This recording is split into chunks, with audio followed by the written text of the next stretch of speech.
Alrighty, hello everyone. Welcome back to my channel, or welcome to my channel if you're new. My name is Kristen.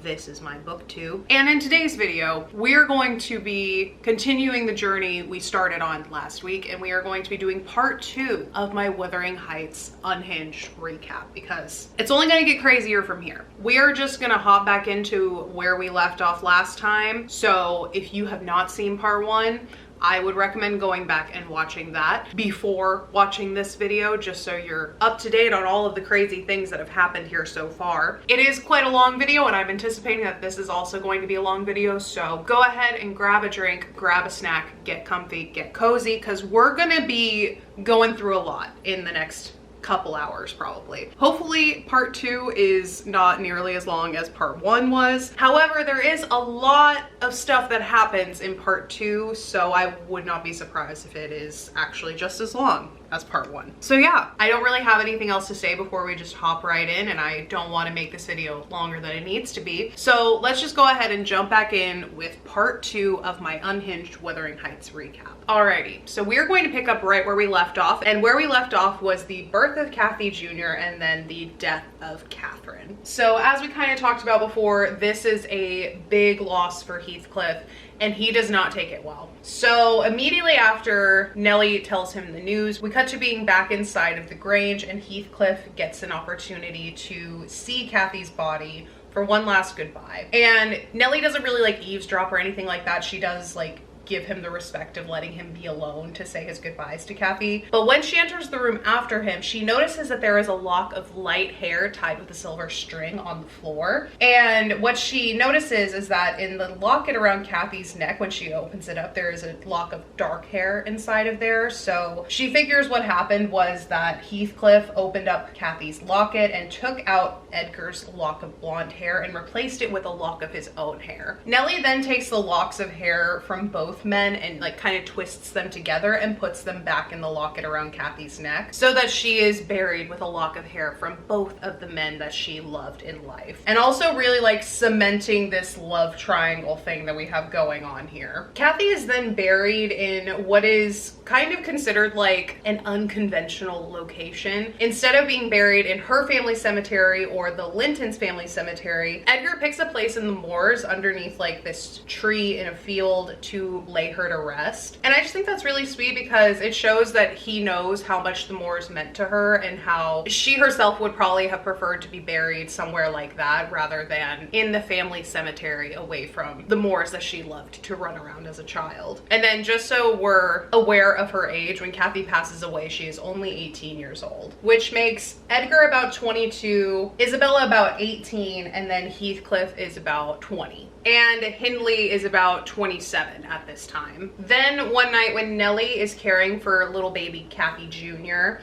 she hears someone entering the Grange late at night, and when she goes to investigate, she finds out that it's Isabella, and she looks like absolutely ragged. She has like cuts all over her, and she says that she ran all the way from Wuthering Heights. And as a reminder, Wuthering Heights is 4 miles away, so this woman ran more than a 5K through the moors of Yorkshire in like 1780s garments, which that is a crazy feat in itself, honestly. And it makes absolute sense when she tells Nellie that she is literally running away from Heathcliff. As she is telling this to Nellie, she takes off her wedding ring, throws it on the ground, stomps on it, and then I believe she also like throws it into the fire too. When Isabella shows up, she has several wounds on her, but the worst one that she has is a cut on her neck. So Nellie immediately like goes to start binding that with a handkerchief, while Isabella proceeds to fill Nellie in on how horrible Heathcliff has been to her. Now, it's probably safe to assume that in the time since Kathy passed away, Heathcliff has probably been ramping up his abuse towards her.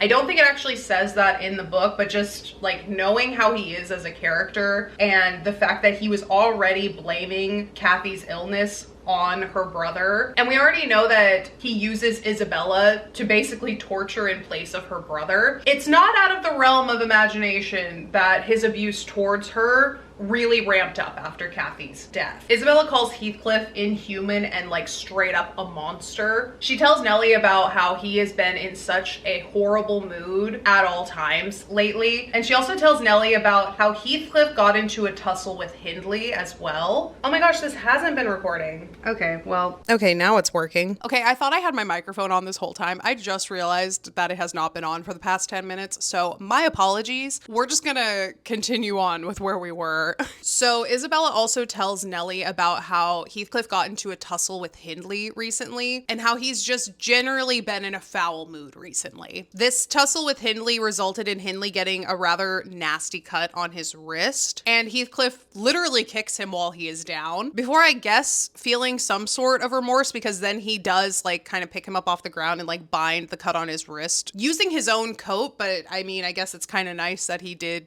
bind his wound in any case. And then he just kind of like walks out and leaves the room. And then Isabella hits us with a quote where she says that she would rather be condemned to a perpetual dwelling in the infernal regions than even for one night abide beneath the roof of Wuthering Heights again. So she's gone. She is not planning on returning to Wuthering Heights, and she is basically just like stopping off to let Nellie know where she is going. Edgar is still not speaking to her at this point, so once again, Nellie is really the only person at the Grange that she can relay any sort of information to. So she tells her her plan, and her plan is to head south towards London, make her way on her own once she gets down there. And she does just this, and once she gets down to London, she starts corresponding fairly regularly with Nellie to kind of like keep her up to date and stuff. And while she is down in London, she ends up having a son, and she ends up naming her son Linton. And right from the time that he's born, Linton is a very sickly child. He is like constantly sick, he's very slight, and just all around has like a generally weak immune system, and his health is very frail.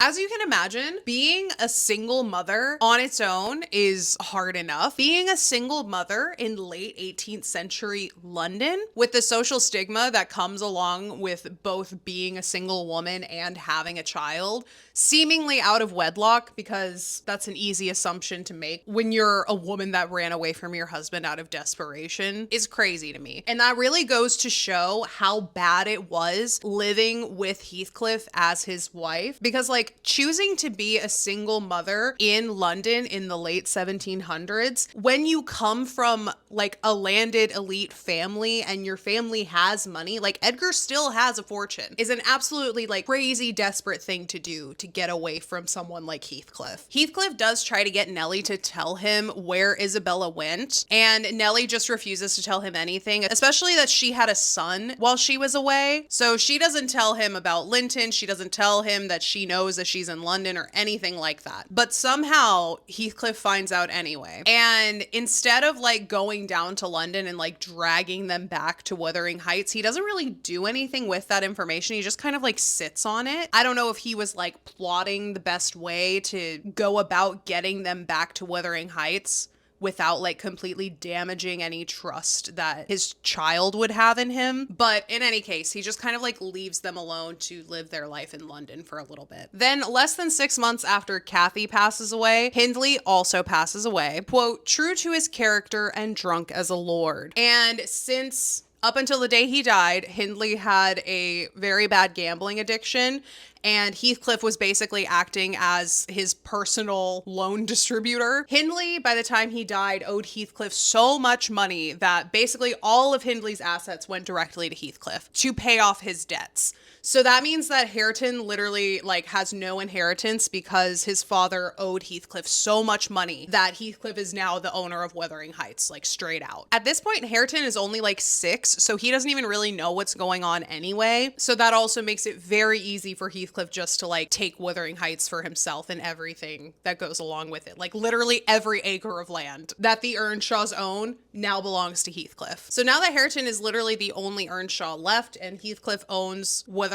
Heights, Hareton basically becomes a ward of Heathcliff, who then turns him into a stable boy, just like Hindley did to Heathcliff. So even though Hindley is dead at this point, Heathcliff is not done with his revenge just yet. So back in part 1, when he was talking to Kathy about like his revenge plans for Hindley, when he first comes back from wherever he disappeared from, when he is talking to her about how he wants to get revenge on Hindley, he like straight up says that it's not enough to just take it out on Hindley directly, but he wants generational trauma. He wants the children of Hindley to suffer for the sins of their father as well. And now is the perfect time for him to execute that plan and take everything from Hareton, with the bonus being that Hareton is young enough to not even understand what's happening and to not really harbor many ill feelings towards Heathcliff about the theft of his inheritance, the pushing his father into an early grave and exacerbating his worst qualities, his lack of education. Like, Heathcliff really did take out so much of his anger towards Hindley onto Hareton, and I don't even think Hareton really knows about like the whole beef between his dad and Heathcliff. So yes, that is how we get Hareton being essentially a farmhand or a stable boy by the time that Lockwood shows up in our story. He is put there on purpose around the age of 6 by Heathcliff, and that is basically all he knows of his life, is that he works in the stables and he lives at Wuthering Heights on the charity of Mr. Heathcliff. Nellie then jumps forward about 12 years in the narrative and talks about Kathy Jr. being a little bit sickly, but she is a bright spot when it comes to life at the Grange. She says that she is very beautiful, and Edgar takes it upon himself to educate her, so she's also very close with her dad, both in that sense, and she does say several times throughout this book that there is no one that she loves more than her dad, and I think that that is just really sweet. I do enjoy their little relationship in this book, but in Edgar's effort to keep Kathy Jr. safe and away from Heathcliff, he ends up secluding her at the Grange without her really being aware as to why. So now that we've jumped 12 years ahead in the narrative, she is on the verge of becoming a teenager, and she really wants to learn more about the world. She wants to go out and explore. And that is a problem when you have an evil neighbor that wants to literally harm everyone that you love that is only 4 miles away. From the sounds of it in the book, it seems like Kathy Jr. is only allowed to travel like about a mile away from the Grange. And even when she does that, she has to be with someone, usually her father, but I think she's also allowed to go out there with Nellie as well. But she has to have a chaperone of some sort. And honestly, I think that this is a pretty valid concern. If I were in Edgar's position, I too would be fearful about what might happen to Kathy Jr. if Heathcliff were to ever get his grubby little paws on her. Because remember, his proxy for Edgar's pain and suffering is no longer in the picture. Isabella is still in London. So this would be the next closest person that he could get control over, that he could potentially use against Edgar in this situation. So I think that Edgar's pretty valid in his fear of letting Kathy Jr. go out and explore. However, because she's 12, she doesn't really see it like that. She just sees it as her dad being strict and mean and not letting her do the things that she wants to do. So that will come into play a bit later. I also have a quote written down saying that when it comes to Kathy Jr. and her exposure to the world, Gimmerton was an unsubstantial name in her ears. The chapel, the only building she had approached or entered except her own home. Wuthering Heights and Mr. Heathcliff did not exist to her. She was a perfect recluse and apparently perfectly contented. So at this point, Isabella is still living in London, as I mentioned, raising Linton on her own, and they receive a letter from Isabella basically saying that she is in very ill health and she fears that she might be dying. She writes specifically to Edgar, asking him to come so that they can say their goodbyes and he can take Linton with him back to the Grange. She asks him if he would raise Linton as his own son and not let Heathcliff know that he is there or that he exists at all. It's a little late for the not letting him know that Linton exists because, as I mentioned before, Heathcliff does know about Linton. He just has not made a move to go and try to take control of him just yet. And Isabella rightly believes that he has no desire in actually raising a son anyway, so it's in Linton's best interest to not let his father know that he exists or where he is. Edgar, of course, upon hearing this news, takes off immediately to go be with his sister, and he is gone for about 3 weeks, in which time Nellie says that she really struggles to keep Kathy Jr. entertained. It seems like her and her dad do a lot of things together. Like I said, he does all of her school teaching, but they also like go on walks and things like that. So Nellie is really having to not only like fill the time that would normally be allotted for her school studies, but she's also just trying to keep her entertained in general. And for a child who is wanting to explore the world, and the father who has been setting the boundaries of where she can and can't go is not not around, she really wants to go and do some exploring. And this is where I really noticed how Kathy Jr. is quite similar to her mother in a lot of ways, in that she is very strong-headed, she is very stubborn, she can also be quite selfish, and she can also be very mean if she wants to be. But she also does have genuine care in her heart for her family, specifically her dad, as I mentioned before. So in that sense, she's not as bad, I guess, or at least she has a bit more of a redeeming quality about her than at least I personally thought that Kathy did. So Edgar's still gone at this point, but Kathy Jr. being bored and having a bit of a creative streak, she likes to play pretend. So one day she asks Nellie to pack her plenty of provisions for her caravan. She was like pretending to be an Arabian merchant, and she had like her horse and dogs and stuff, and that was her little like caravan, and they were pretending to cross the desert. Nellie does pack her like some food and stuff, and she tells her not to go too far. As you would imagine, after a while, Kathy Jr. has not returned just yet, so Nellie, being worried, goes out looking for her. She runs into some workers like on a road while she's out looking for Kathy Jr., and they tell her that she was going towards the hills that her father explicitly told her to stay away from, and also towards Wuthering Heights. Nellie then continues traveling towards Wuthering Heights, and once she gets to the property, she does see one of Kathy's dogs,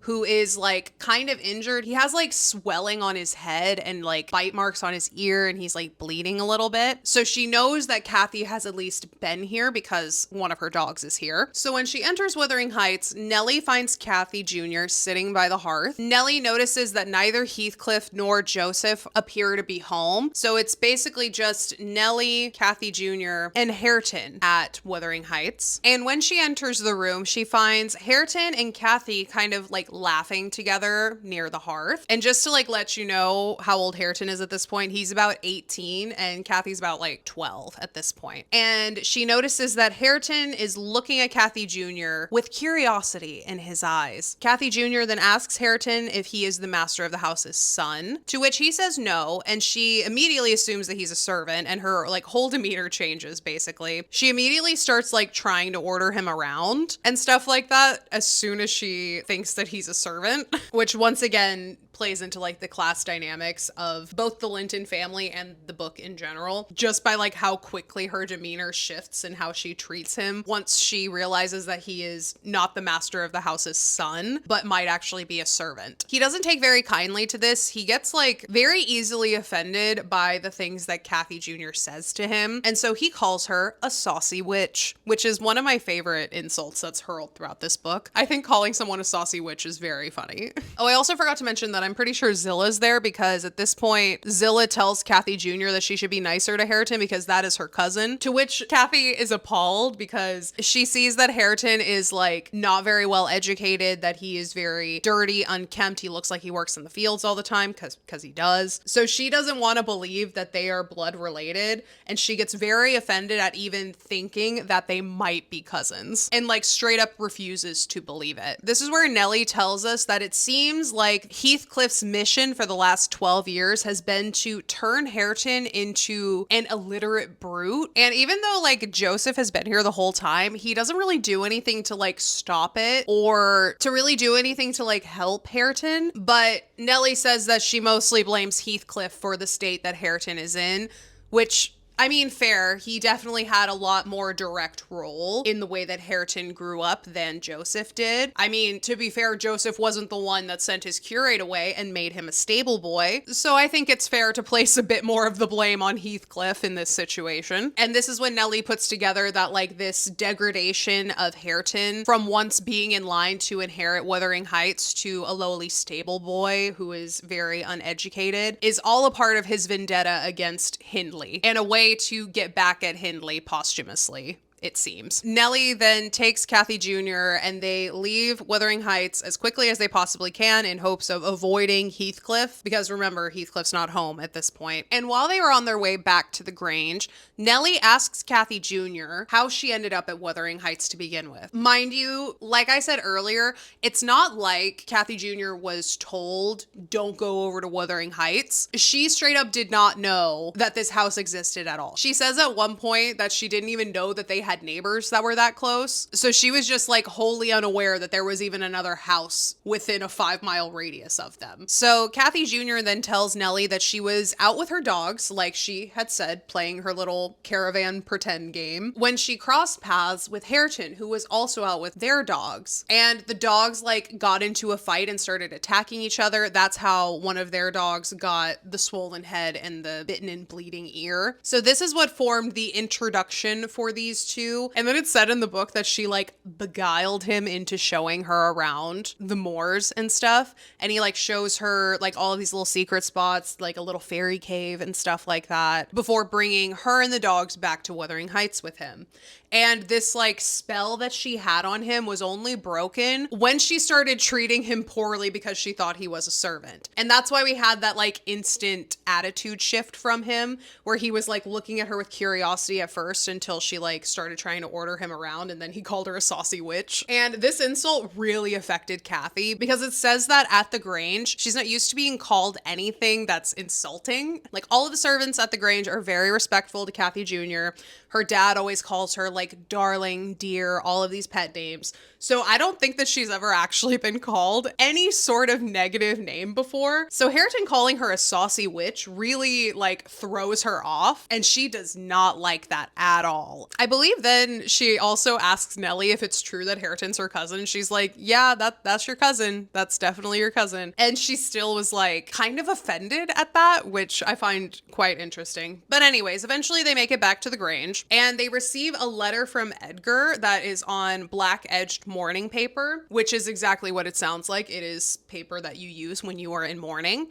And that immediately lets them know that Isabella has passed away. And he lets them know as much in the letter. And he also lets them know that he is now getting ready to head back to the Grange with Linton in tow. And he asks Nellie to ready a room for him so that it is ready upon his arrival. She then jumps forward to Edgar and Linton's arrival at the Grange. And she says that upon their arrival, Linton is so weak from the travel that he basically has to go straight to bed as soon as they get there. But only after he has a brief bout of crying in the library. Edgar has the full intention of keeping Linton at the Grange with them and not letting Heathcliff know about his existence at all, just as Isabella had requested. Although, as Linton is sleeping, Joseph shows up and he says, I need to take the kid back with me. Heathcliff wants his son to live with him. So I don't even know how Heathcliff got the intel that Edgar was bringing Linton back, let alone like when they got back. I don't know if he had Joseph like posted up spying on the Grange and keeping tabs on where Edgar was at all times, but he works fast nonetheless, because it hasn't even been a full day yet, and he's already got Joseph over here demanding Linton come home with him. So yeah, Joseph tells Edgar that Heathcliff said that he wants Linton to live with him at Wuthering Heights. He doesn't care what Isabella wanted with her dying breath. He wants his son to live with him. So he is going to take him with him. Edgar tries to argue with him and he says, can you at least wait until morning? He is so weak and so frail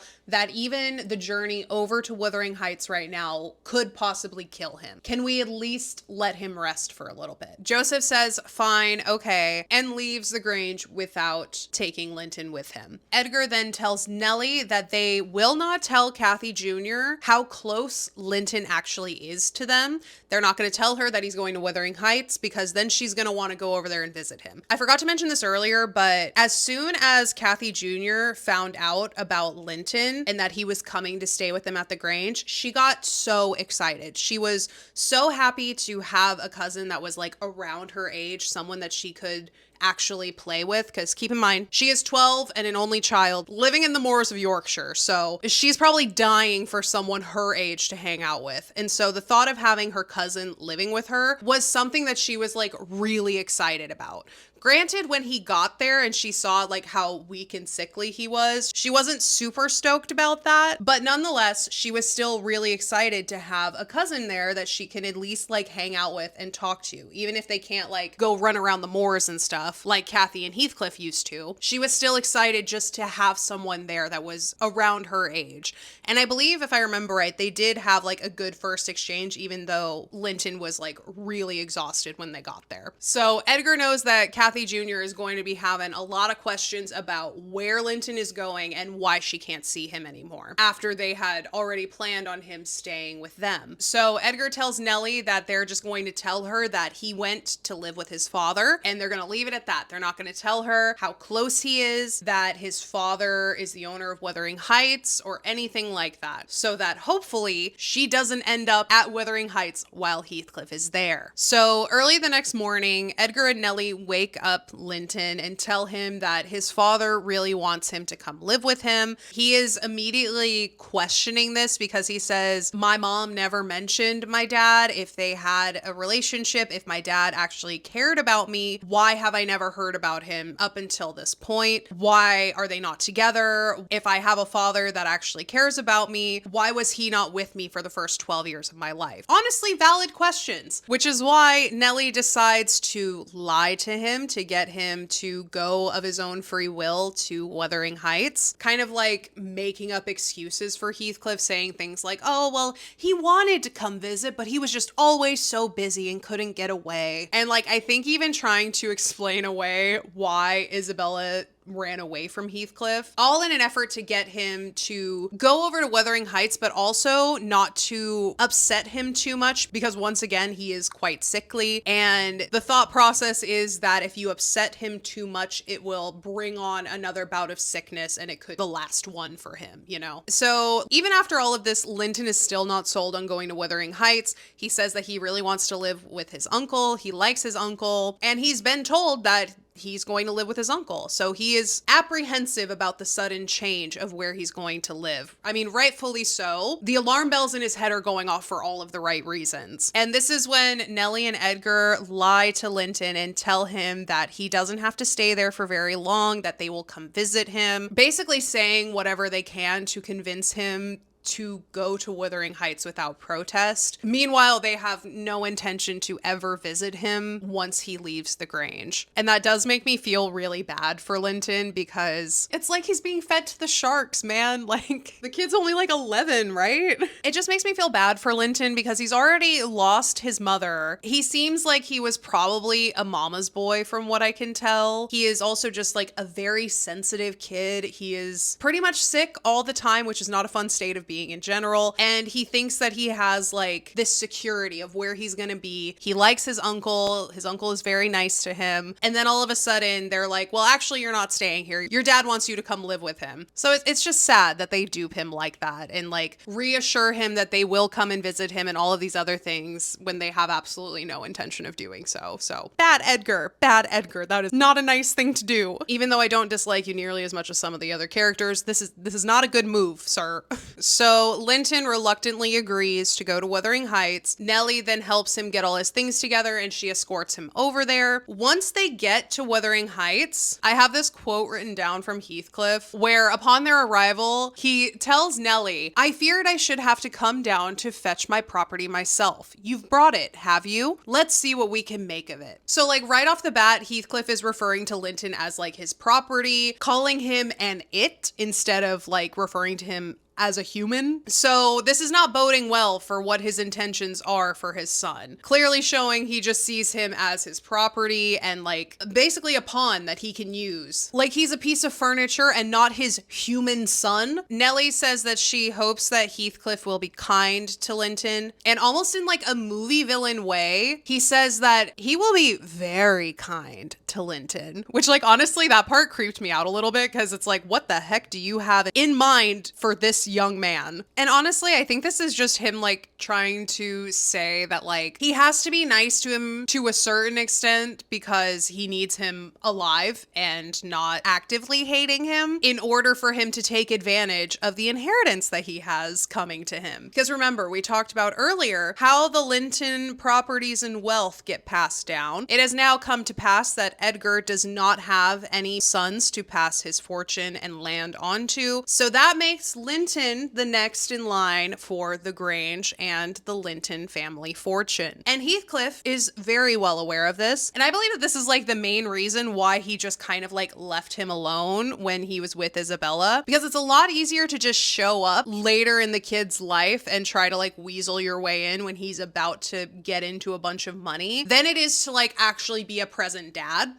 So Heathcliff, being well aware that Linton is now the next in line for his uncle's estate and all of his land and money, he knows that he has to be nice to Linton, at least for long enough so that he can inherit all of that money and land and somehow figure out a way to take it all for himself. Heathcliff goes on to say, talking about Linton, he's mine, and I want the triumph of seeing my descendants fairly lord over their estate, my child hiring their children to till their father's lands for wages. That is the sole consideration which can make me endure the wealth. I despise him for himself and hate him for the memories he revives. So literally he's saying that like he has one intention for Linton, and it's to use him to exact more revenge on the children of the people that he hates the most. And Kathy Jr. is included in this. Even though he loved Kathy, at this point, his hate burns more and kind of takes over how he feels about Kathy Jr. So Heathcliff has no problem admitting to Nellie straight out that like he doesn't actually care about Linton at all.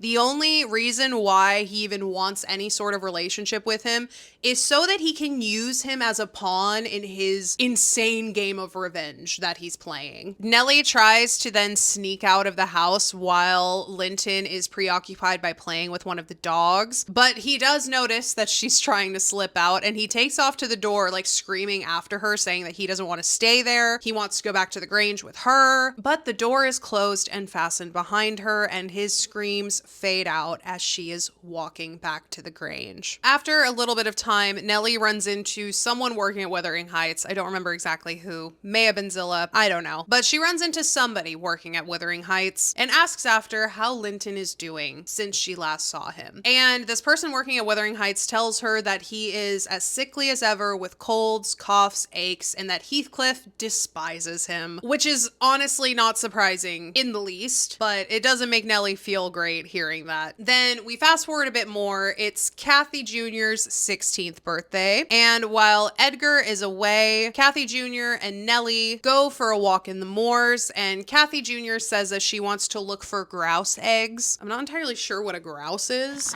I just Googled it. Apparently a grouse is some kind of bird. So she wants to go look for grouse eggs, and she ends up running ahead of Nellie. And when she does so, she runs into Heathcliff. And this is where Kathy Jr. and Heathcliff meet for the first time. And honestly, when I read this part in the book, it was literally like she ran into a wolf in a field. Like the amount of dread that I had when it said that she ran into Heathcliff in the moors. Kathy Jr. then asks Heathcliff if Hareton is his son, and he tells her, no, but I do have a son, and you know who he is. And he offers to let both her and Nellie rest for a while at Wuthering Heights before they head back to the Grange. Kathy Jr. wants to go, but Nellie, sensing that he has ulterior motives, because once again, she knows Heathcliff very well, Nellie says that they can't, that they need to get back to the Grange, that Edgar will be furious with them if he finds out that they were even talking to Heathcliff, let alone if they actually went to Wuthering Heights. And when Kathy Jr. is out of earshot, Nellie calls him out for his malignant intentions, because she knows that he's not just like offering them a place to rest out of the kindness of his heart.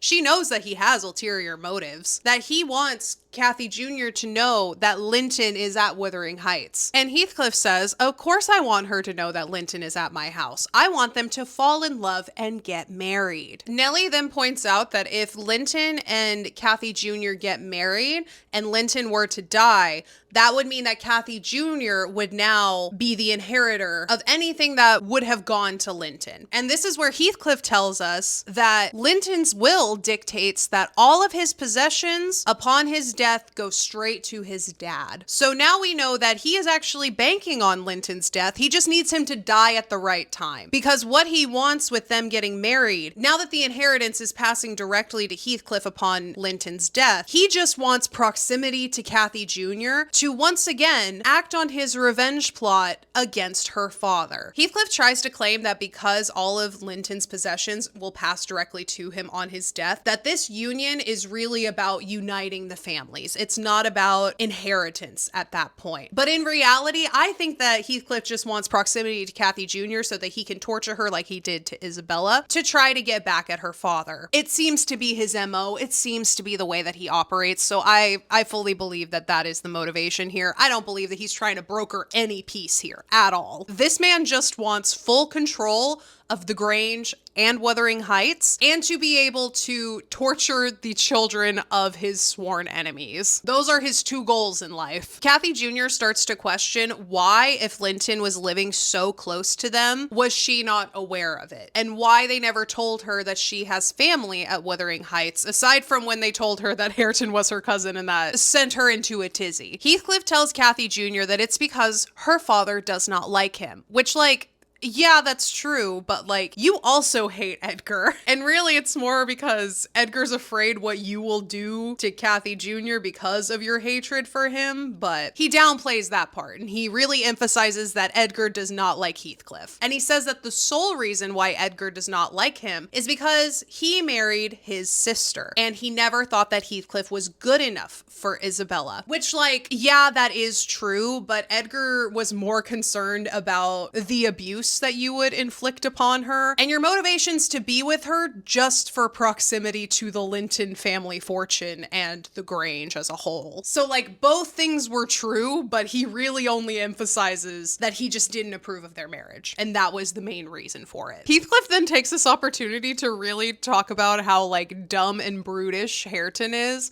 and how disappointed Hindley would be if he could see his son now. An interesting, like, tangent to go on, I guess, but he's really proud of, like, how far he has caused Hareton to fall and how angry it would make Hindley if he were around to see it. Heathcliff then tells Linton to go outside with Kathy Jr. and Hareton and hang out with them, and he does. And when he gets out there, he sees that they are looking at an inscription above a door, and this is when Hareton reveals that he cannot read, that he is completely illiterate. Linton just starts making fun of Hareton for being unable to read, cursing a lot, and having a super thick Yorkshire accent, to which Kathy Jr. then joins in making fun of Hareton like he can't hear them. Like, they think that just because he can't read, that means that he can't understand the things that they're saying as well. But in any case, she rips into him, calling him stupid, asking if he has some sort of mental disability. And obviously this makes Hareton angry and he just kind of storms off and leaves them there. Heathcliff overhears this exchange and it makes him very happy because not only are these two bonding, but they're also making fun of Hareton, which Heathcliff is always a fan of. So Heathcliff is thinking his plan is going fairly well so far. So after this exchange, Kathy Jr. and Nellie end up leaving Wuthering Heights and head back to the Grange. And once they get back to the Grange, I'm gonna start calling her CJ because Kathy Jr. is a lot to say. So once they get back to the Grange, CJ then talks to Edgar and confronts him about Wuthering Heights and Heathcliff and all of the things that he has been keeping from her with regards to Wuthering Heights. And in her confrontation, she basically places a lot of the blame on Edgar. She's really eating up what Heathcliff told her about him thinking that he was too poor and not good enough to marry his sister, and that is the whole basis of their beef. Edgar then tries to explain his side of the story and tries to explain how dangerous Heathcliff can be, and that is the reason why he did not tell her any of those things, was because he was trying to protect her from Heathcliff specifically, because he knows how vengeful Heathcliff is. I have to believe that he is at least aware of what he has been doing to Hareton, both before and after Hindley's death, and he is like trying his best not to let CJ suffer the same fate. He straight up tells her about how Heathcliff will use her pain and suffering against him if he can figure out a way to do that, and that is exactly what he did with her Aunt Isabella. But being a teenager at this point, because she is 16, of course, she thinks that she has it all figured out and she does not believe her dad. And I literally have typed out in my notes in all caps, listen to him, Kathy. Heathcliff is a big fat liar with like 6 R's. So That's how I was feeling when she was like not believing her dad.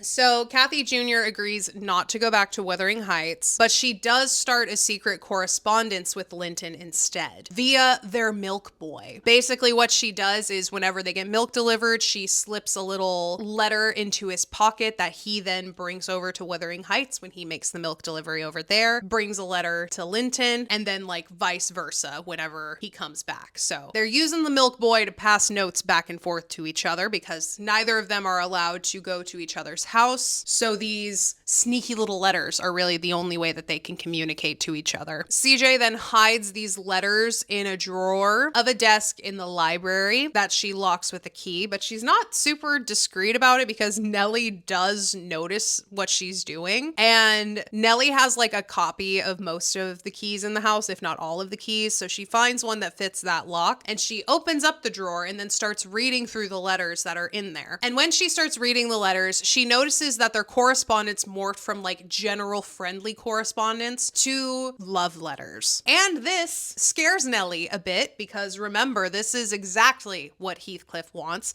Heathcliff wants them to fall in love and get married so that he has full control over all three of these children. I guess Hareton's technically like an adult now. I think he's like in his 20s at this point, but these two are still underage. They're both like 16. So upon reading the letters, Nellie decides to keep them and she says that she's going to burn them later. So the next morning, CJ rises early to go get her letter from the milk boy and give another one to send to Linton. And she runs into the library, ready to put the letter with the other ones in the drawer, only to open the drawer and notice that all of her letters are missing. During this time, Nellie intercepts the milk boy and gets Kathy Jr.'s letter back from him so that it does not make its way over to Linton. And then she goes to confront CJ. She arrives in time to see CJ going through the drawer and noticing that all of her letters are gone. And she starts freaking out. Edgar then asks if she's okay, to which CJ just kind of lies and says, oh, she's just not feeling that well, calling Nellie to go upstairs with her. Upon heading upstairs, CJ begs for all of her letters back. She knows that Nellie's the one that took them based on her dad's reaction. Kathy Jr. then begs for the letters back and says that she is falling in love with Linton. Nellie at this point makes an observation that the letters from Linton really seem like they're written by someone with more like general life experience than Linton would have. And I'm pretty sure she's alluding to Heathcliff potentially either helping Linton write the letters or writing letters for him completely. And I do believe that this is something that he's done before because if you remember back in the first video when I was talking about how about 6 weeks after Heathcliff married Isabella, Isabella sends Edgar this letter with all of this like inflammatory stuff in it about her life at Wuthering Heights. But at the bottom of the letter, there is like a penciled in apology. And that makes me think that Heathcliff had a hand in that letter and she wrote the apology in pencil afterwards when Heathcliff wasn't looking. And so I do think that it makes sense that Heathcliff would be either like co-writing these letters with Linton or just like completely telling him exactly what to write. And Linton might see that as like, you know, his dad helping him woo a girl or whatever. I don't really know how he feels about it, but I do think that Heathcliff has had a hand in both Isabella's letters and now Linton's letters as well. And this just really goes to show how manipulative Heathcliff is in this story and trying to deceive both Edgar and Kathy Jr. Anyways, so Nellie has all of these letters from Linton to Kathy Jr. and she tells Kathy Jr. that she's going to burn all of them. Kathy Jr. then begs to keep at least like one for her memory's sake, but Nellie says no and she throws all of them into the fire, to which CJ then like just kind of sticks her hand in the fire to try to grab one that was already being burned. And I think she does like burn her hand in the process a little bit, but it's not like super severe or anything. Nellie then sends a note directly to Linton telling him to cease all communications with Kathy Jr.,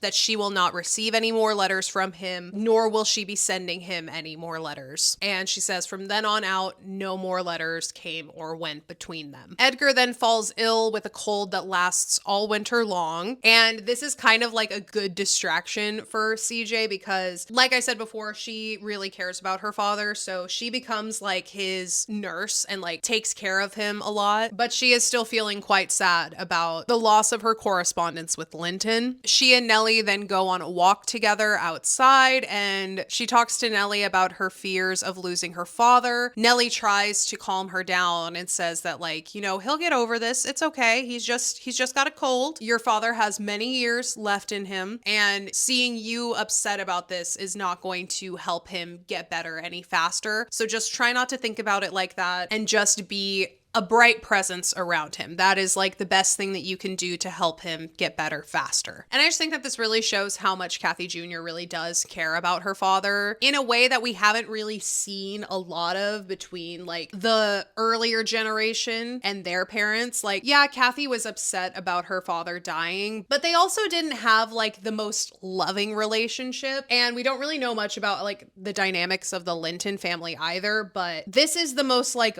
blatant demonstration we have of a child that really does love their parent in this book. And I just think that it's sweet, you know? And by Nellie's account, Kathy Jr. does seem to be like a fairly sweet girl, even if she does have her faults where she can be selfish and a bit rude and stuff like that. She overall does care about people. She just, once again, she's an annoying teenager, just like her mom was. But, you know, I can forgive her for that because it is pretty endearing how much she loves her dad in this book. So after this walk that Nellie and Kathy Jr. go on, they're heading back to the Grange, and they come up to a locked gate that Nellie has to like fumble with a bit, and she kind of struggles to get it open. And as they're standing there messing with the lock, Heathcliff shows up on a horse. Nellie is then like sweating bullets trying to get this lock open so they can just go inside and not talk to him, but not before Heathcliff starts chastising Kathy Jr. for cutting off communication with Linton. He tells her that because of that, it sent Linton's health into a downward spiral,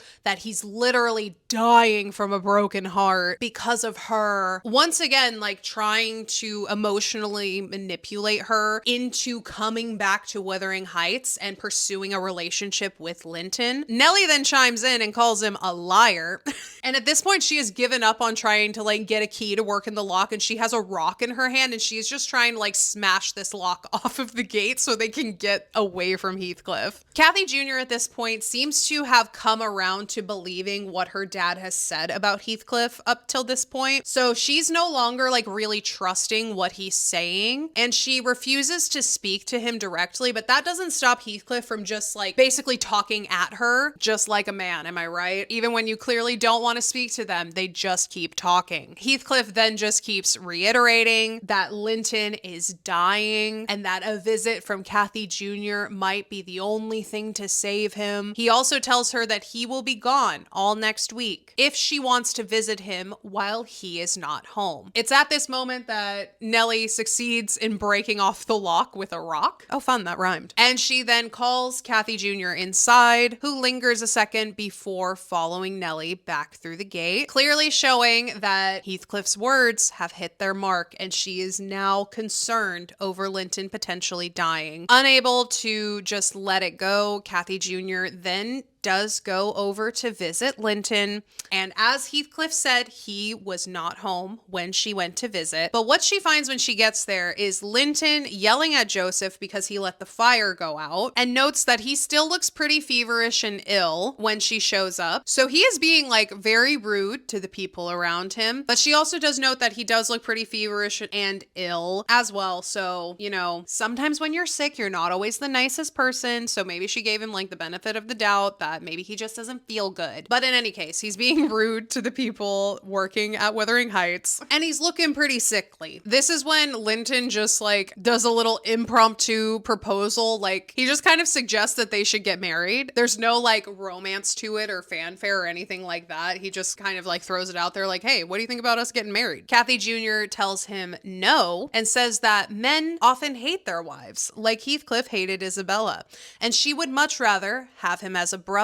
She also says that she loves her dad more than anyone else, which is once again very sweet. And then Linton starts to tell Kathy Jr. that her mother didn't even love her dad, and that she was actually in love with Heathcliff, which, as we know, is not exactly a lie, but nonetheless, this does still upset Kathy Jr. This then spirals into an argument between the two of them, which leads to Linton having a coughing fit, which like significantly weakens him, and they have to like basically stop fighting because he is now fighting for his life and ability to breathe. Kathy Jr. and Nellie then try to make him as comfortable as possible, and he convinces Kathy Jr. to let him lie on her lap while she sings to him and recites sonnets, and they lay like that for a while despite Nellie's protests, and they end up leaving when Hareton comes back to eat dinner. So after this trek to Wuthering Heights and then back to the Grange, Nellie ends up falling ill, and Edgar is not fully recovered yet. So now we have two of the main adults in the Grange both ill, so Kathy Jr. has to basically act as a nurse for both of them, and she divides her time between taking care of Edgar and taking care of Nellie. And that is how she spends most of her days for the next few weeks. But Nellie does note that after 6 p.m., she's basically free to do whatever she wants. Then after about 3 weeks, Nellie's finally feeling well enough to join Kathy Jr. in the library for a bit, and she stays up a bit later than she had been while she was down with her illness. And this stresses Kathy Jr. out a bit. She tries, but ultimately fails to get Nellie to go to bed early. She keeps telling her like, oh, you should go back and rest. Like, rest is good for you. I don't think you're fully recovered. You should go get some sleep. And Nellie's like, I'm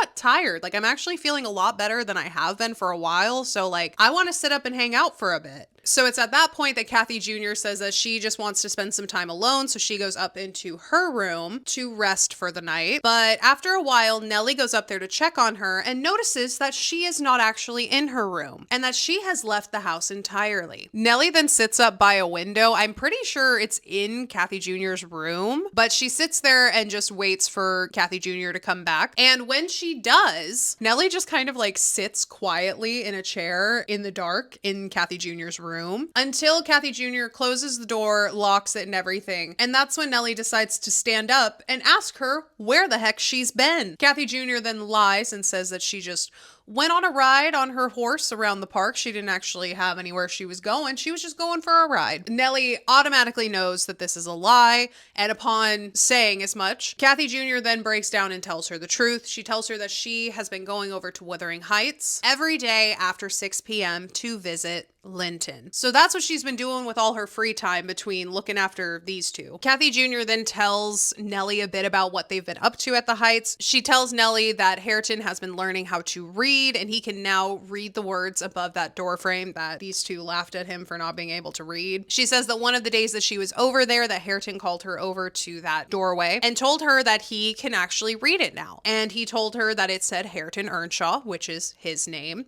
And there were also some numbers up there too, and Kathy was like, oh, that's so cool. Congratulates him on being able to read the name, and then she asks what the numbers say, and he says, I haven't learned those yet. Kathy Jr. then once again starts making fun of him and laughing. I think she even calls him a dunce at one point, and this, as you can imagine, makes Hareton upset, and he just storms off once again. After recounting this, Nellie does get mad at Kathy Jr. for being so mean to Hareton when he is like actively trying to learn how to read.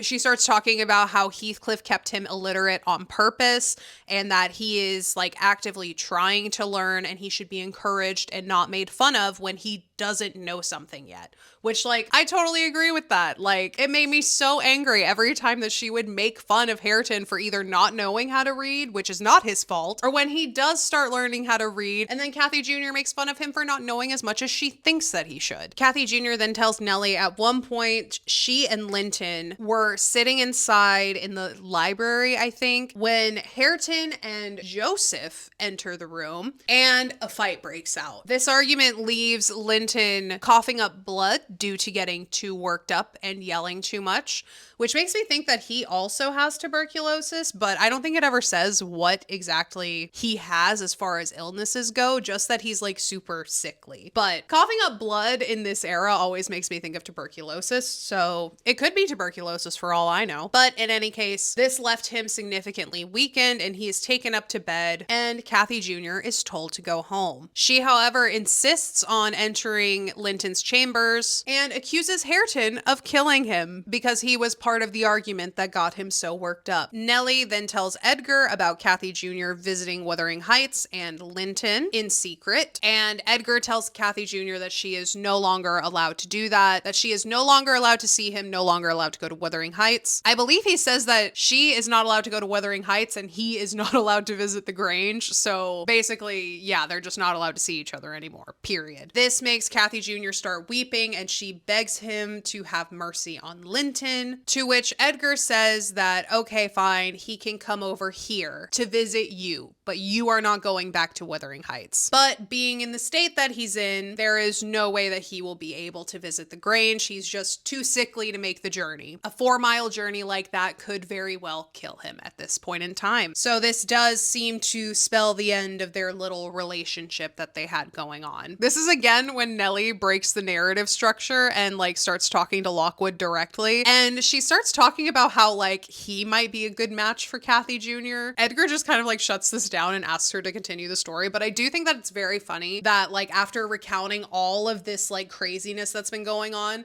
Nellie just stops telling the story to be like, you know what? You and Kathy Jr. might be a good match for each other. It's like, okay, we're not trying to set this girl up with anyone at this point, Miss Nellie, okay? Seems like this girl's been through a lot. I don't know if marriage is exactly on her mind right now. So let's just not try to set her up with anyone, okay? Let's just let her be for a little bit. Nellie then hops straight back into the story, but I just thought that that little aside was pretty funny that Nellie is actively trying to like set Kathy Jr. up with Lockwood in the middle of telling him all about her family drama. But anyways, Nellie hops back in the story and tells us that Edgar has started musing about his own death and talking about how Kathy Jr. is the last blessing that he has in the world. He also starts writing to Linton, to which Linton starts begging that he come to Wuthering Heights with Kathy Jr. so that he can see her, as he has also been banned from going to the Grange, and Edgar will not allow Kathy Jr. to go to Wuthering Heights. It's at this point that Nellie tells us that Heathcliff has been monitoring all of Linton's correspondence, giving confirmation to my earlier theory that he has had a hand in Linton's letter writing as well as potentially Isabella's letter writing as well. Nellie goes on to say, I could not picture a father treating a dying child as tyrannically and wickedly as I afterwards learnt that Heathcliff had treated him. To compel this apparent eagerness, his efforts redoubling the more imminently his avarice and unfeeling plans were threatened with defeat by death. So basically, he is well aware that Linton is dying, but he is trying his best to broker some sort of marriage deal between these two before Linton dies. He doesn't really care that he's dying in like an emotional sense. He only cares that Linton is dying because he's running out of time to get Kathy Jr. under his thumb. And that is like the best way that he knows to gain control over her, is to broker a marriage between these two. And it's looking like Linton is running out of days to make that happen. It's just really gross and morbid for Heathcliff to treat his own son like this, but also to be like so casual about his impending death in the way that he is. Nellie then takes us to the summertime, and Edgar finally agrees to let Kathy Jr. visit Linton, but under the condition that they meet on the Grange lands and that Nellie is there to chaperone. So they take their horses and they ride over, but Linton is not at the meeting spot that they agreed upon on the Grange lands. They are told that he is on the Wuthering Heights lands, and they find him laying on the heath about a half-mile from Wuthering Heights, looking even more pale, frail, and sickly than he was the last time that they saw him. They both comment on this, but Linton kind of just like brushes it off and says that he is actually looking better. He's just really tired today. Meanwhile, it is like abundantly clear that this kid is not doing well and that his dad is just making him try to play along that he's not as sick as he seems like he is. They can also sense that Linton really doesn't want to be there. Like, he doesn't seem very comfortable being outside. He clearly looks like he should be resting in bed, and he's not like trying to make conversation or anything anything like that. The thing that like made Kathy Jr. really like him is no longer there because he is just so sickly that he can't even really be a conversation partner for Kathy at this point. Kathy Jr. then like trying to be nice about like how clearly unwell he is, says that maybe they should just leave. He looks like he needs some rest. They can just go and he can go inside and rest. And this makes Linton freak out. Up to this point, he's been very like lethargic and not really like talking much. He's just kind of been like laying in the sun, breathing heavily and sweating. But as soon as Kathy Jr. suggests that they leave and he go inside and rest, this pulls him out of his stupor and he starts begging them not to go. They also notice him glancing fearfully at the heights as he's begging them to stay just for a half hour longer. And that makes it abundantly clear that not only did Heathcliff force him into this meeting, but he expects him to be out there for a certain amount of time. And any time less than that, Heathcliff will consider a failure and will probably take some sort of action against him. I don't know exactly what it would be, but from Nellie's description of what she found out afterwards that Heathcliff was doing to Linton, I'm going to say it's not pretty. Yeah, so Heathcliff is clearly the mastermind behind this meeting. That explains why Linton looks like he would rather be anywhere else. And that if Linton comes back too early, that there will likely be hell for him to pay at the hands of his father. Linton also begs Kathy Jr. not to tell Edgar about how sick he is. And this is because if Edgar were to find out how sickly Linton was, and then Linton asked Kathy Jr. to marry him, Edgar's going to have a big problem with that because that's just leading Kathy Jr. right into the lion's den with Heathcliff. And that is the exact opposite of what he wants to have happen. Linton then pleads with Kathy Jr. not to do anything that will upset his father. And Kathy Jr., ever the little sassy queen, says that she doesn't care if Heathcliff gets upset, thinking that Heathcliff's ire will be directed at her, but then realizing that in reality, he would take it out on Linton instead of her. So Kathy Jr. and Nellie decide to stay for another half hour to appease Linton and Heathcliff, during which time Linton ends up like passing out on the grass and just kind of like moans in pain while he sleeps. And Nellie and Kathy Jr. are just kind of like awkwardly sitting there for a while before deciding to just go and look for some berries before their time is up and they can actually go back home. So after this whole exchange, Edgar's health takes a turn for the worst, and he is now on his deathbed, and CJ spends most of her time with him because he is not doing well at all. Edgar, hoping that this will cheer Kathy Jr. up, allows her to go visit Linton in the hopes that this will like bring some joy into her life because she is just like an emotional wreck because her father is like dying in front of her, which is traumatizing. Not super easy to keep like an upbeat attitude in that situation. So he does this in the hopes that it will bring Kathy Jr. some joy because she has basically been like an emotional wreck because of her father's declining health. So he just wants her to be happy, and he says that at least he's happy to know that when he's gone, she's not alone in the world and she will at least have Linton. So Kathy Jr. does end up going to visit Linton at Wuthering Heights, and when she is over there and she is about ready to leave, Linton actually begs Kathy Jr. to stay with him and says that Heathcliff will let him die in peace if she were to stay. He then reveals how Heathcliff has been treating him recently, and he insinuates that if she were to marry him and move in, that this would make Heathcliff happy and that he would stop abusing him so much. Heathcliff then shows up out of nowhere, and Linton is clearly terrified. Nellie says that Linton should be in bed and be seen by a doctor and not trying to hang out with Kathy Jr. And Heathcliff says that he'll get a doctor in a day or two, but he does relent on the whole he needs to go to bed thing, and he sends Linton and Kathy Jr. inside of Wuthering Heights. Kathy Jr. says that she is not allowed to go into Wuthering Heights. The rules were basically the same as before. She was not allowed to actually go into Wuthering Heights, but she was allowed to go over and visit Linton on like I guess you could call it kind of neutral ground, just like outside away from the house. So she does not want to go inside this house. She said that she promised her dying dad that she would not enter Wuthering Heights, and she does not want to break her promise to him. Heathcliff then tries to send Nellie away, but Nellie refuses to leave Kathy Jr. alone here, which, like, rightfully so. She should not be left alone in this house at all. So he ends up convincing both of them to walk with Linton back to Wuthering Heights. I don't remember exactly how he does it, but he like somehow gets them to step inside to where he can close and lock the doors, and he literally locks them inside. Kathy Jr. rightfully freaks out, and she tries to get the key away from Heathcliff immediately, and she's literally like clawing at his closed fist around this key, saying, "I wouldn't eat or drink here if I were starving." And he's not letting go of the key, so she starts like scratching and biting him to try to get him to let go of this key.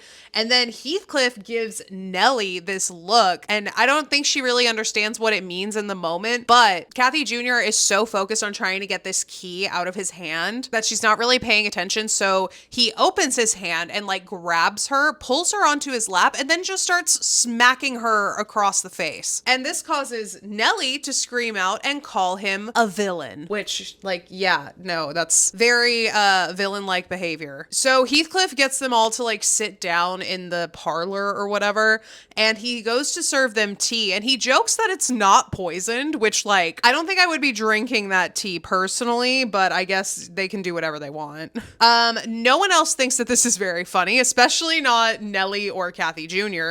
Linton is just kind of like, I don't know if he's in like a feverish state to where he doesn't really like comprehend what's going on, but he's not really chiming in at all. It's really like Kathy Jr. and Nellie that are just horrified at the things that Heathcliff is saying. Heathcliff then says he's going to go outside and fetch their horses so that they can leave. And once he is out of the room, they try to find a way to escape. And then they realize that he locked the doors from the outside so that they're just kind of like trapped in this room while he is not there. And they think about like trying to go through the windows and stuff, but Nellie says that the windows are so narrow that even like tiny little Kathy Jr. can't fit through them. So they can't crawl out of any windows or escape through any doors or anything like that. They're just trapped in this room waiting for Heathcliff to come back. And it's after this initial panic that Nellie realizes that Linton is acting rather calm. He didn't really react to the whole blow up that just happened with Heathcliff, and he's just kind of chilling in a chair. And so they try to get him to help them, but he demands a cup of tea before he's willing to help them try to escape this room. It's like, okay, bud, it's not like time is of the essence or anything. Kathy Jr. brings over the cup of tea, but she is like actively crying at this point,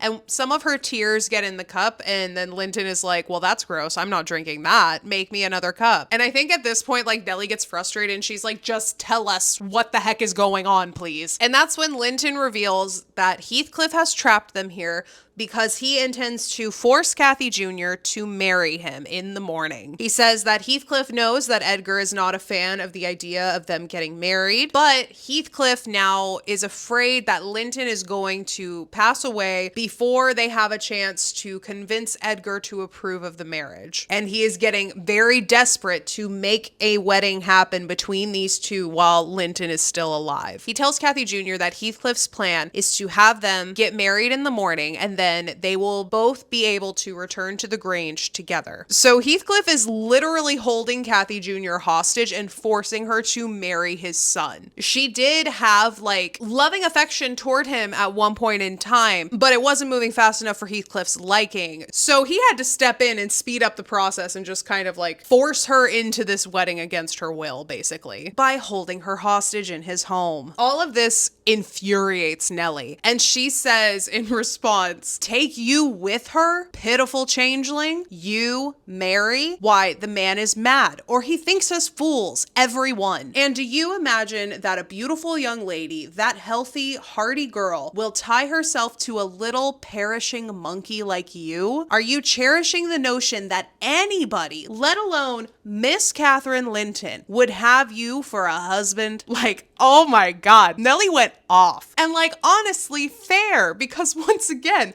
This stuff is crazy.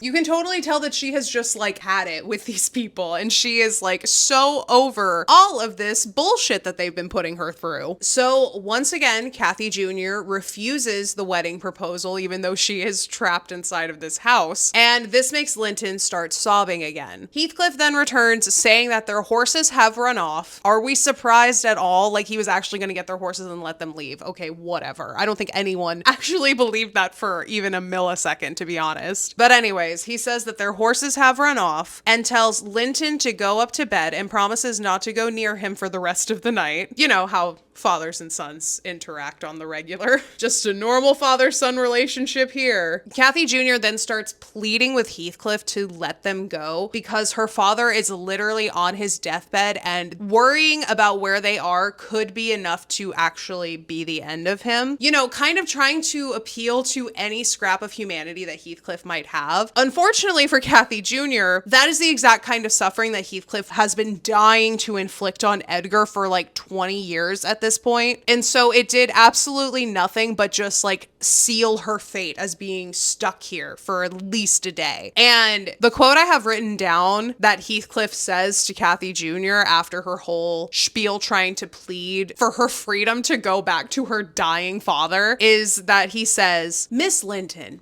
I shall enjoy myself remarkably, thinking your father will be miserable.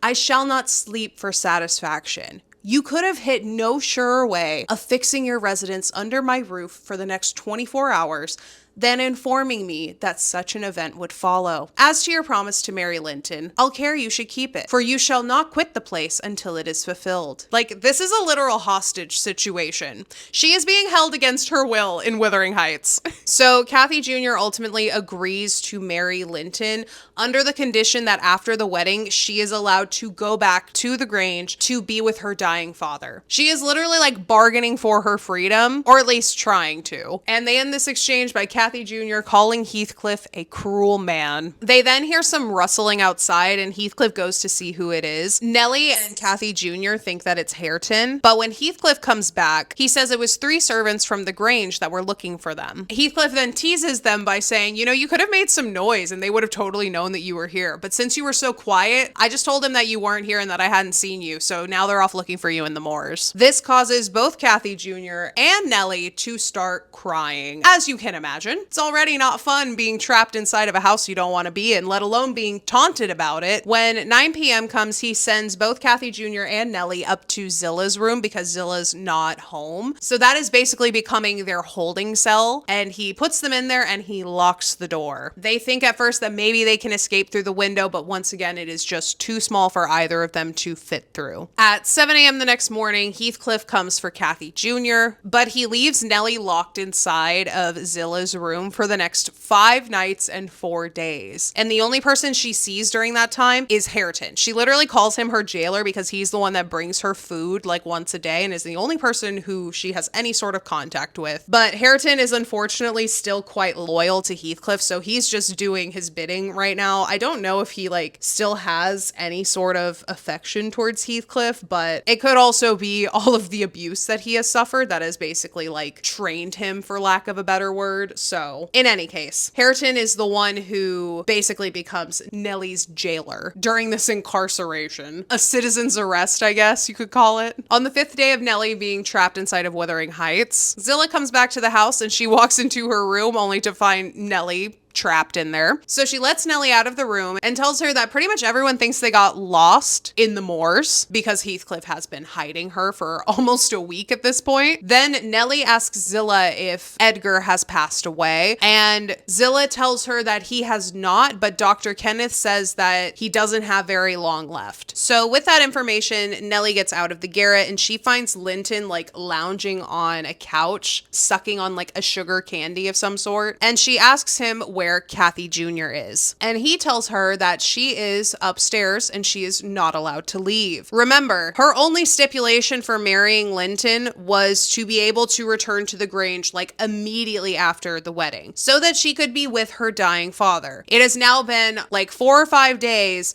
and she is still at Wuthering Heights. So now we know that Kathy Jr. was like fully hoodwinked by these two, that they were like working together to a certain extent to get her to marry Linton. Heathcliff has clearly been manipulating Linton for a very long time. He has convinced him that Kathy Jr. actually hates him and is only after him for his money and inheritance. Nellie then tries to convince him that that is not true at all. He starts talking about his inheritance and how he is so close to inheriting the Grange, but he doesn't really take into account that he is also in extreme ill health. So even if Edgar passes away like that day, there's no way that Linton is going to last that long in order to like actually take advantage of any of the inheritance that he has. And that when he passes away, everything goes to his manipulative / abusive father. Nellie then tells Linton that he is being very heartless and extremely selfish, and Linton then reveals that he has the key to the room where Kathy Jr. is locked, but it's upstairs and he's too weak to go upstairs to get it, and he refuses to tell Nellie where it is. So being unable to get into the room where Kathy Jr. is being held against her will, Nellie goes back to the Grange by herself, and all the servants are very pleased to see that she is okay. I'm pretty sure they all thought that she got lost in the moors, like Zilla was saying, and they start to shout out to Edgar that Nellie is back, but Nellie stops them like as soon as they start to yell, because she doesn't want Edgar to know that she came back without Kathy Jr. and that Kathy Jr. is actually being held against her will at Wuthering Heights, because she's afraid of what that will do to his frail health. So instead of shouting out to Edgar that they were back and they were okay, Nellie asks them to let her talk to Edgar herself about what happened to Kathy Jr. So Nellie enters Edgar's room and she notes how near death Edgar looks and how much older he looks since the last time that she saw him. He is only 39 at this point, but he is like near the end. So he is very young still, but this illness that he has is just not letting up at all. But she tells him as gently as she can about how they went over to meet Linton. Heathcliff tricked them into going into Wuthering Heights, where he then trapped them for the last couple days. And she does it as gently as possible to try and not upset him too much and make him even more ill than he already is. Edgar sees what Heathcliff is trying to do with the whole snatching the inheritance thing, and he decides that he needs to alter his will. And he says that what he wants to do is, instead of leaving Catherine's fortune to her own disposal, he is determined to put it in the hands of trustees for her use during life and for her children if she were to have any after her. By that means it could not fall to Mr. Heathcliff should Linton die. Which, like, great plan, bud. Why couldn't you have come up with that a little bit earlier? Like, I feel like you could see where this was going with this whole dynamic. Why did you not decide to do that until right now? But in any case, at least he has a plan, I guess. So Heathcliff says that Kathy Jr. is too ill to travel to the Grange to see her dying father, and Nellie says that she will storm that house with a mob if he does not let her go. Then the book says that a knock comes at 3. I'm assuming like 3 a.m. They make it sound like it's really late at night and they weren't expecting anyone. So I'm assuming it's 3 a.m. It could be 3 p.m. I'm not entirely sure. But in any case, it says that a knock comes to the door of the Grange at 3 the next day. And Nellie thinks that it is the lawyer here to alter the will for Edgar. So when she thinks it's the lawyer, she like kind of ignores it a little bit, I guess you could say. She decides to finish whatever she's doing before she goes and answers the door, until the knocking becomes like more frantic and urgent. And she opens the door to find that it is actually Kathy Jr. at the door. Nellie takes her aside and cleans her up the best that she can. I assume she like walked there basically. So once she gets her cleaned up, she sends her up to see her father. And she tells Kathy Jr. to lie about her conditions at Wuthering Heights. Whatever's been going on over there, don't say anything to Edgar that will upset him anymore. So she agrees and she does so, and Edgar passes away blissfully, kissing her cheek and murmurs, "I am going to her, and you, darling child, shall come to us." And with that, Edgar Linton passes away. So the lawyer does end up showing up, but he shows up after Edgar passes, so he is not able to amend his will in the way that he wanted to. And it wasn't like directly talked about, but they do mention that the lawyer said that he was on his way over and he was stopped by Heathcliff to help him with something before he could make it to the Grange. So I kind of think that Heathcliff like had a feeling of what Edgar would do and like intercepted the lawyer to delay him just long enough so that Edgar could not make any changes to the will. That's my assumption. It's not like flat out stated in the book, I don't believe, but I'm pretty sure that's the significance of the lawyer showing up late and talking about how he ran into Heathcliff on the way there. Because otherwise, it would have kind of messed up a little bit of Heathcliff's plan here. Oh, I just realized I didn't connect these two with a little marriage line. It's going to be a very long marriage line though, because I'm not moving them anymore. So they have a funeral for Edgar, and the day after the funeral, Heathcliff comes over to the Grange and barges in without knocking because he now sees himself as the master of the house already. And he says that he is there to take Kathy Jr. back to Wuthering Heights with him. He says that she's had her time to mourn. Her dad has now had his funeral. She needs to come back to his house and be with her husband. And then Kathy Jr. says to Heathcliff, I know that he, talking about Linton, has a bad nature. He's your son, but I'm glad I've a better to forgive it. And I know that he loves me, and for that reason, I love him. Mr. Heathcliff, you have nobody to love you. And however miserable you make us, we shall still have the revenge of thinking that your cruelty rises from your greater misery. You are miserable, are you not? Lonely like the devil and envious like him? Nobody loves you. Nobody will cry for you when you die. I wouldn't be you. And honestly, that is a great read, CJ. I love that. That is chef's kiss, 10 out of 10. No notes. Because it is so true. There is no one on this planet anymore that loves Heathcliff. Everyone is either afraid of him or they just straight up hate him. Heathcliff then tells Nellie this really gross and weird story. I don't know if he thinks that it's like not that weird, but he says it pretty casually, and he tells her about how he went back to the gravesite after the gravediggers like were digging the spot for Edgar, and he paid them to dig up Kathy's body. Mind you, she has been dead and buried for 17 years in the moors of Yorkshire. This isn't regular soil that she's buried in, okay? This is like boggy, peaty, acidic earth that she is buried in. I guarantee you she's not looking great. But nonetheless, Heathcliff says that he wants to look at her one last time, so he pays them to dig up her grave. And the gravediggers are just like, I'm sorry, you want us to do what now? Nellie then calls Heathcliff wicked and is very much appalled at him exhuming Kathy's body. She's like, do you not have any respect for the dead? What is wrong with you? This is also when we hear the first of his plans to be buried right next to Kathy, which also means he will be buried next to Edgar. Once again, this weird throuple situation is not going anywhere. As above, so below, you know? It's that kind of vibe. They're gonna be in death how they were in life, attached together because Heathcliff doesn't know how to be normal. Heathcliff does end up taking Kathy Jr. back to Wuthering Heights with him, but he makes her leave her pony Minnie at the Grange, which her pony Minnie is quite important to her. I believe that Edgar got it for her, and it's the pony that she always rides around on when she's exploring the moors. When she was doing her little pretend caravan thing earlier, Minnie was the horse that she was riding on, so she is very upset about this. And Heathcliff's reasoning is that she won't really need it because there's nowhere that she's gonna go where she can't get there from just walking, which essentially he's saying that she's trapped at Wuthering Heights and she's not allowed to go anywhere. Kathy Jr. then tearfully says goodbye to Nellie and asks her to visit her as often as she can. Heathcliff says that she is not allowed at Wuthering Heights, and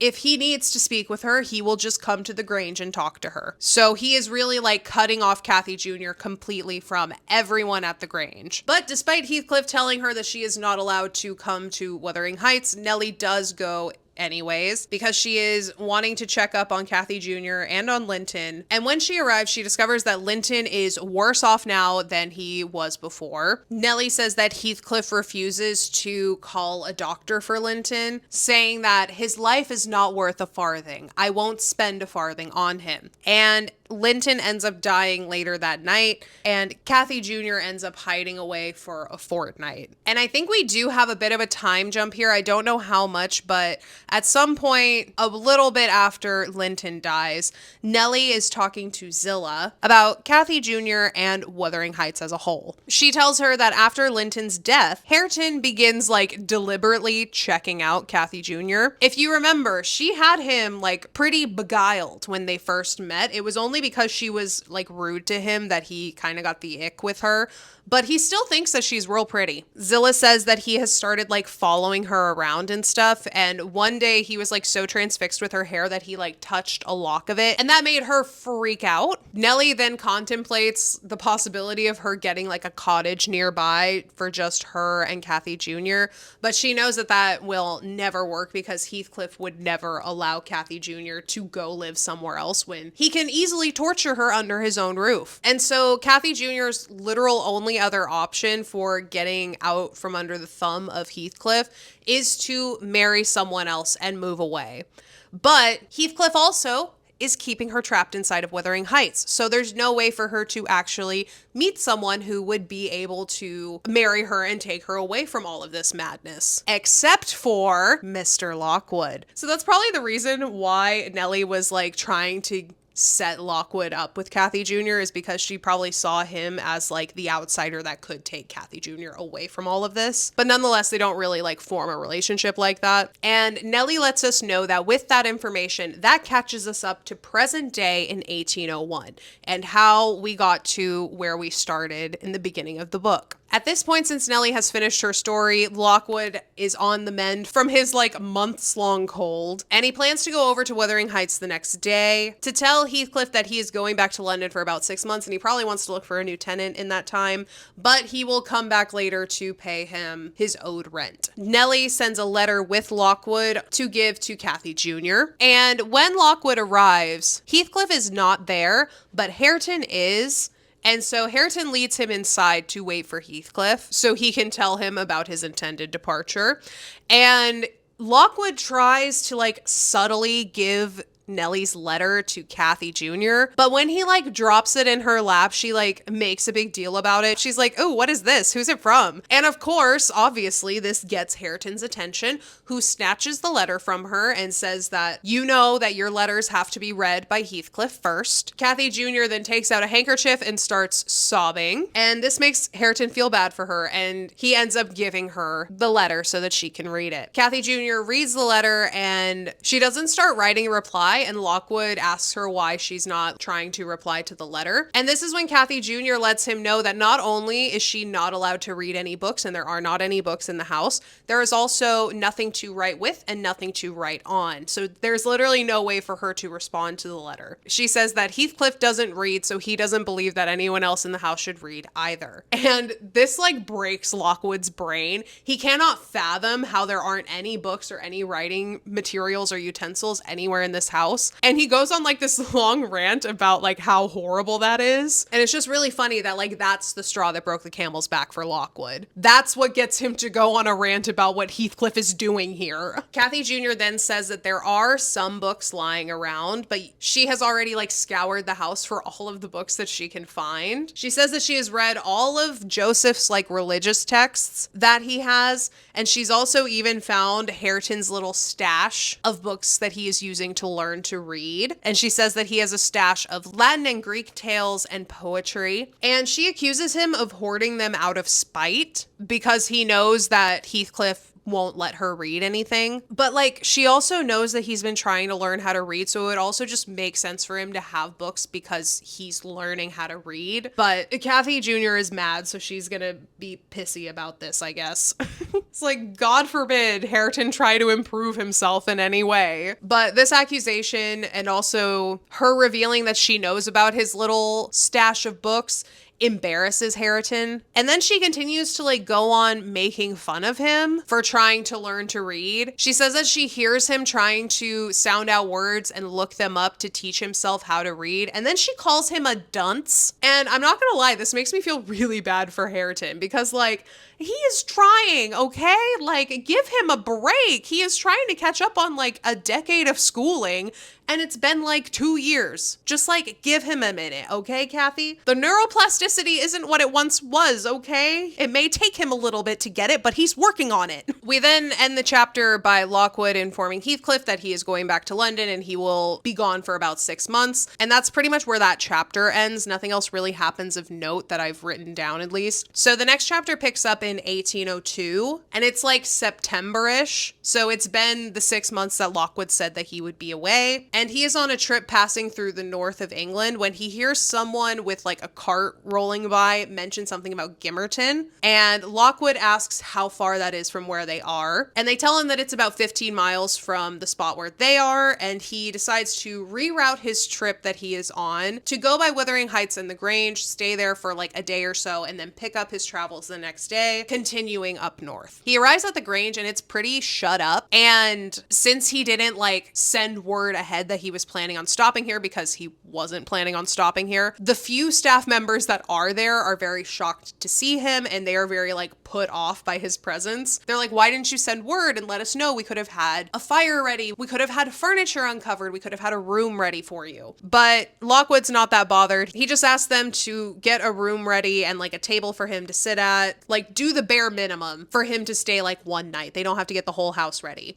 And then he asks where Nellie is, because Nellie was living and working at the Grange the last time he was there. And they tell him that Nellie is over at Wuthering Heights now. So while the workers at the Grange are getting a room ready for Lockwood, he decides to go over to Wuthering Heights so that he can talk to Nellie and also pay his rent to Heathcliff. As soon as Lockwood arrives at Wuthering Heights, he notices that the mood is completely shifted. He says that it's more welcoming, that it's warmer, sweeter smells, etc. And he enters to find Kathy Jr. teaching Hareton how to read, and Nellie sewing and singing in the living room. Upon seeing Lockwood, Nellie gets really excited, and she gleefully tells him that Heathcliff died 3 months ago in May. And then she takes him into the kitchen to tell him all about what transpired since he last was at the Heights. She tells him about how Kathy Jr. started to feel bad about all of the name calling and laughing that she's done at Hareton's expense.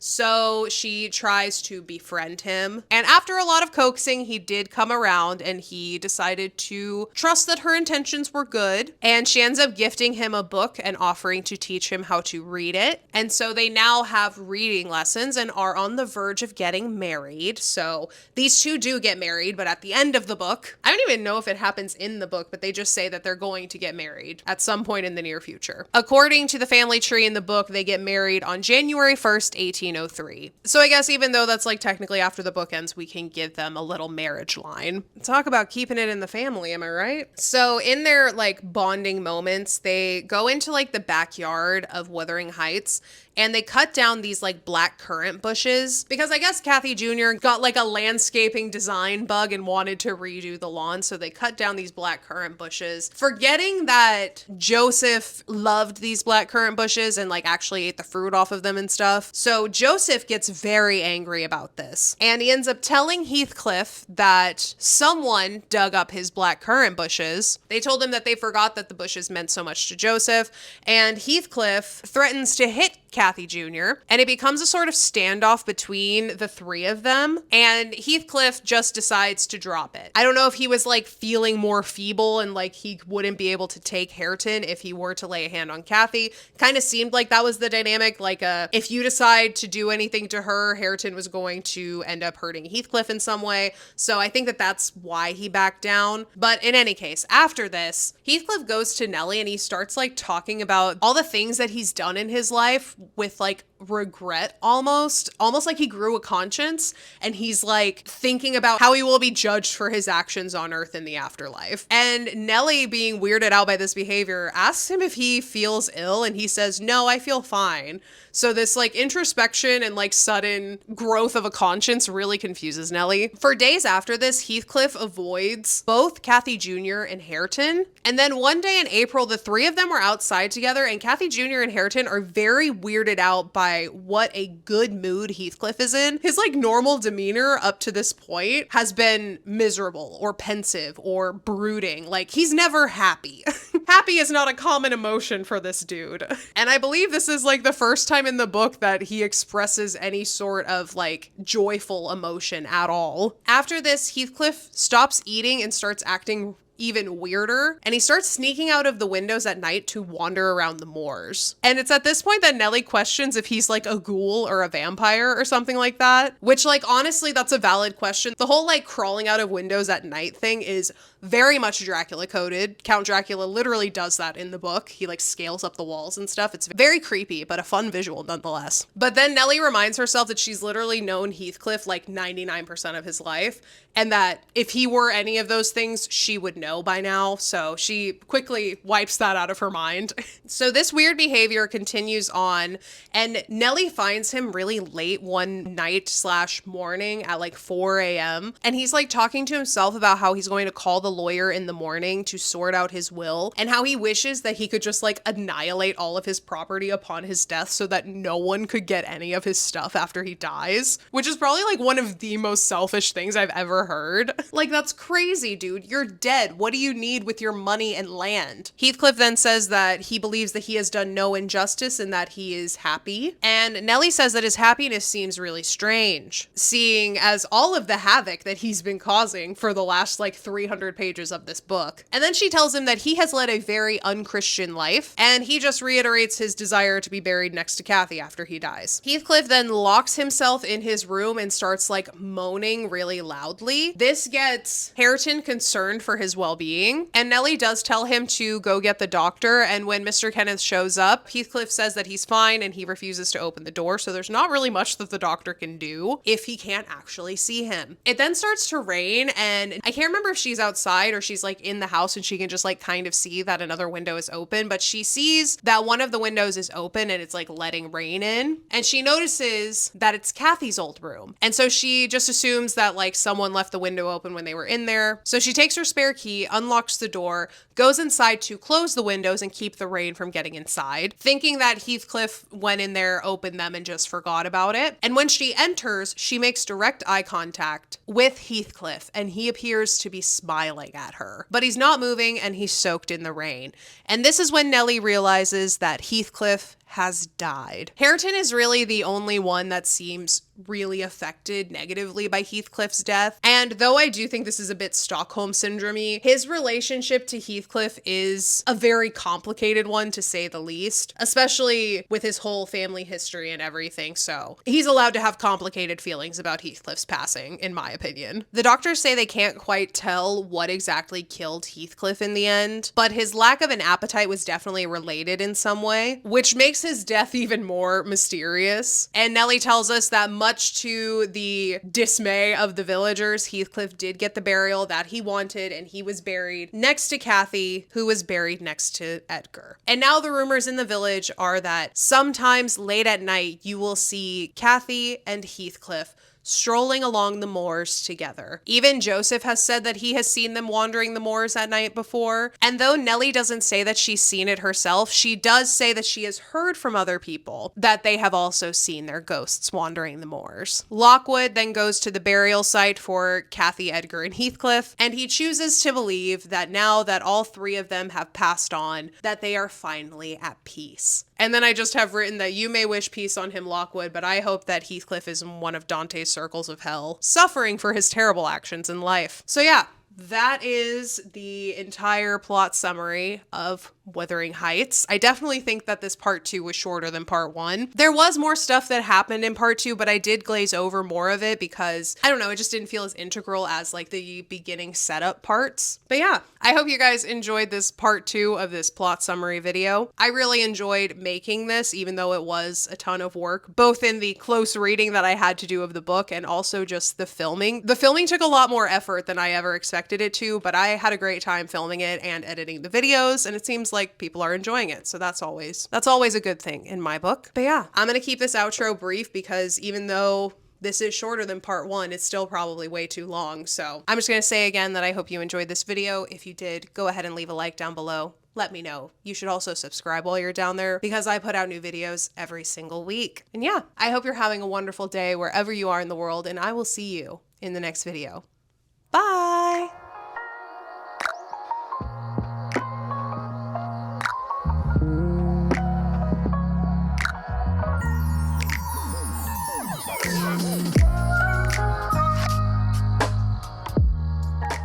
This family tree looks crazy.